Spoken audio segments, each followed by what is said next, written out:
N'ịga n'ihu, International Breweries kọwara ọrụ pụrụ iche mmiri na-arụ nye adịmike nke mmadụ kwa ụbọchị, tinyekwaziara otu ihe si aga n'obodo dịka emerubere ụbọchị mmiri nke afọ 2025. Ya bụ emume bụ nke were ọnọdụ na King Brewery ma bụ nke dị na Harbour Industrial Layout Onitsha. Ka anyị sonyere Ọgọchukwu Ọranụ maka akụkọ ahụ n'uju.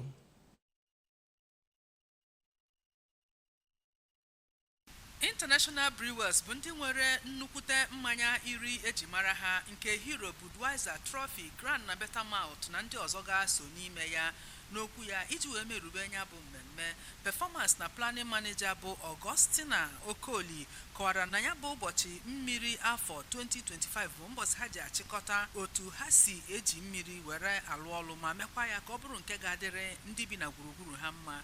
Onye Energy na Fruit Specialist Manager nke ya bụ n'ọlụ bụ Maazị Solomon Ọnụọha kọwara maka water usage na glacier preservation, ebe Voyage Plant Optimization Manager bụ Maazị Nnaemeka na onye Technical Service Manager bụ Demian Oguchukwu kọwara usoro ha si eme ka mmiri bụrụ nke ha na-aṅụcha tupu ewere ya wee rụọ mmanya. Ajụrụ ajụjụ nweta ụsa ya na oge anwa ebe agakwaziri njem ya bụ International Brewers. N'oge anwa onye Corporate Affairs Manager nke ya bụ ụlọ mmanya bụ Okechukwu Nzeribe meghere mmanya ọhụụ ha rụrụ nke bụ Flying Fish.